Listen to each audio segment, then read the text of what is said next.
Hi friends, ఇప్పుడు వచ్చేసి చిన్ని సీరియల్ చూసే వాళ్ళకైతే నిఖిల్ ఇప్పుడు కొత్తగా ఎంటర్ అయ్యాడు కదా. అంటే స్పెషల్ క్యారెక్టర్గా విజయ్, పోలీస్ ఏసీపీ విజయ్గా ఎంటర్ అయ్యాడు కదా. సో ఇప్పుడు ఏసీపీ విజయ్ కూడా ఒక కూతుర్ని ఆల్రెడీ పెట్టారు. ఇప్పుడు వైఫ్గా వచ్చేసి ప్రేరణ రాబోతుందని చెప్పి మనకు అందరూ లేటెస్ట్ న్యూస్. ఈ ప్రేరణ ఎవరో తెలిసే ఉంటుంది. బిగ్ బాస్ సీజన్ 8లో తిను బాగానే కనిపించింది కదా. ఇద్దరు కలిసి ఉన్నారు బిగ్ బాస్ సీజన్ 8లో. అంటే కంటెస్టెంట్స్ కదా. సో ఇప్పుడు వచ్చేసి వైఫ్గా చేయబోతుంది ప్రేరణ. సో ప్రేరణ యాక్చువల్గా మనకి ఒక పాపను చూపించారు, కానీ నిఖిల్కి ఒక పాప ఉన్నట్టు చూపించారు.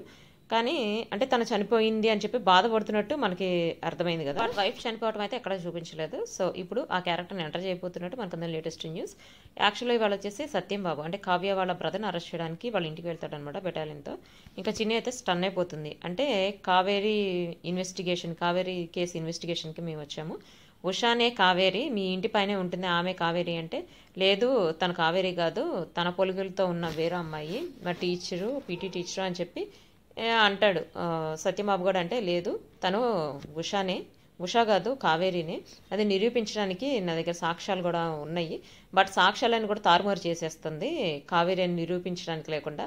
అందుకనే మిమ్మల్ని తీసుకెళ్ళి ముందు ఇంటరాగేట్ చేసి అసలు కనుక్కోవాలని చెప్పి అనుకుంటున్నానంటే, నాకు తెలిసినంత వరకు తను కావేరి కాదు, ఎందుకంటే కావేరి నా చేతులతోనే నేను తన కార్యక్రమాలన్నీ చేశాను అని చెప్పి ఫోటో కూడా చూపిస్తాడనమాట. ఫోటో కూడా చూపించే లోపల అసలు ఎవరైనా కానీ చెల్లి చనిపోతే ఇట్లా ఫోటోకి దండేస్తారా, ఫోటోకి దండేసి అట్లా కార్యక్రమాలన్నీ చేస్తారా, రోజు దీపం వెలిగిస్తారా అంటే అంటే అది మీరు అందరినీ మభ్యపెట్టడానికి చేసి ఉండొచ్చు కదా.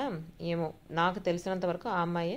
కానీ మిమ్మల్ని ఇన్వెస్టిగేషన్ అయితే చేయాలి, మీరు స్టేషన్కి రావాల్సి ఉంటుందంటే పక్కన వైఫ్ అంటుంది అనమాట. అసలు తను ఉషానో కావేరియో, తన గురించి మా ఆయన్ని స్టేషన్కి తీసుకెళ్ళేదేంటి, అదేదో ఆమెనే తీసుకెళ్ళిపోండి స్టేషన్కి, ఆమెను ఇంటర్గేషన్ చేసుకోండి, ఏమైనా చేసుకోండి, తను ఎవరైనా మాకు అనవసరం, కానీ మా ఆయన్ని తీసుకెళ్ళిపోయి మా ఆయన్ని జైల్లో పెట్టేదేంటి అని చెప్పి అంటే అప్పుడు అంటాడనమాట సత్యబాబు అంటాడు, నువ్వు మాట్లాడుకు కొంచెంసేపు సైలెంట్గా ఉండు అని చెప్పి. తను మాకు తెలుసు, తను దేవుడు మా కోసం మా చెల్లి రూపంలో పంపించాడు, కానీ తను మా చెల్లి కాదు అంటే అప్పుడు పక్కన అంటే తను మీ చెల్లో కాదో నేను ఇన్వెస్టిగేషన్లో తేలుస్తాను, ఇప్పటి వరకు చేసిన వాటన్నిటికీ ఎక్కడ చిక్కలేదు అని చెప్పి అని మీరు స్టేషన్కి రావాల్సి ఉంటుందంటే అప్పుడు కావ్య వస్తుంది అనమాట. వచ్చి మీరు ఏదైనా తేల్చాలనుకుంటే నన్ను అరెస్ట్ చేయండి, నన్ను తీసుకుని ఇంటరాగేట్ చేయండి, నా ఇంటి ఓనర్ మీరు ఎందుకు తీసుకుపోతున్నారు, ఎందుకు ఇంటరాగేషన్ అని చెప్పి తీసుకుపోతున్నారంటే, మిమ్మల్ని తీసుకెళ్లే టైం ముందుంది, నేను తీసుకెళ్తాను, కానీ ఇప్పుడు కాదు, ముందు ఇతన్ని తీసుకెళ్ళి ఇంటరాగేషన్ చేయాలి, మీ ఇంటి ఓనరో లేకపోతే మీ అన్నో నేనే తెలుస్తాను అని చెప్పి రావాలి, మీరు కోఆపరేట్ చేయాలని అంటే నేను వస్తాను, నేను చట్టాన్ని గౌరవిస్తాను అని చెప్పి అంటాడనమాట.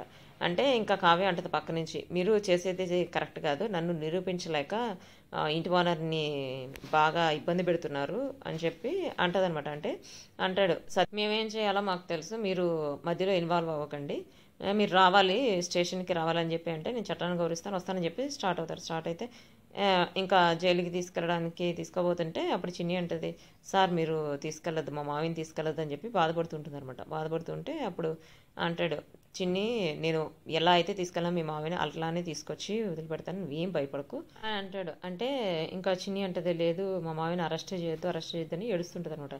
ఏడుస్తుంటే తీసుకొని రండి కానిస్టేబుల్స్ తీసుకొని రండి అంటే ఇంకా చుట్టూ కొడుకు కూతురు వైఫ్ కూడా నువ్వు వెళ్ళొద్దు అని చెప్పి బాధపడుతూ అందరు ఏడుస్తుంటే ఇంకా అతను తీసుకుపోయినప్పుడు ఇంకా జీప్లో ఎక్కించేటప్పుడు కూడా అందరు బాధపడుతుంటారు అనమాట. బాధపడుతూ ఇంకా వైఫ్ అయితే సత్యమ్మ వైఫ్ అయితే ఇంకా కావ్యని తిడుతూ ఉంటుంది అనమాట.